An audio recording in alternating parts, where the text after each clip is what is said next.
अदाकारा फ़हीमा ऐवान का कहना है कि वो उम्रे के लिए हरम शरीफ में मौजूद थीं जब इन्हें शौहर के इंतकाल की खबर मिली। अदाकारा हाल ही में एक निजी टीवी के प्रोग्राम में शरीक हुईं, जिस दौरान उन्होंने 1 साल कबल शौहर की वफ़ात के वाक़ये पर बात की। दौरान शो फ़हीमा ऐवान ने फैसल से शादी का किस्सा सुनाते हुए बताया कि शादी से पहले मेरी नंद आयशा से मेरी बहुत अच्छी दोस्ती थी। फिर आयशा ने ही मुझे अपने भाई से ज़बरदस्ती मिलवा दिया। इसके बाद हमारा जल्द ही निकाह हो गया। इस वक्त फैसल आर्मी छोड़ चुके थे।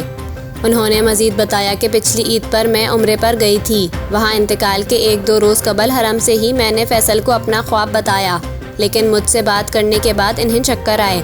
गिरने से बचने के लिए उन्होंने दीवार का सहारा लिया, लेकिन इस दौरान 40 से 50 किलो का टाइल इनके पेट पर गिर गया, जिससे इनकी आंत ख़राब हो गई। इनका ऑपरेशन हुआ और कामयाब रहा, लेकिन इसके कुछ रोज़ बाद वो अल्लाह को प्यारे हो गए।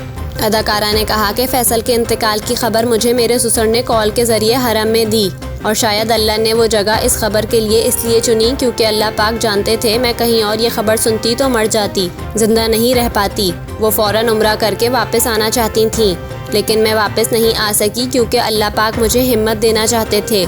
इसके बाद मैंने उम्रा किया। मैं उम्रे के दौरान ख़ुद को बेजान महसूस कर रही थी। इसके बाद मैंने ख़ुद को संभाला और अल्लाह से दुआ की कि अल्लाह पाक मुझे मेरे बच्चों के लिए ज़िंदा रखें, क्योंकि इनका अब मेरे अलावा कोई नहीं है।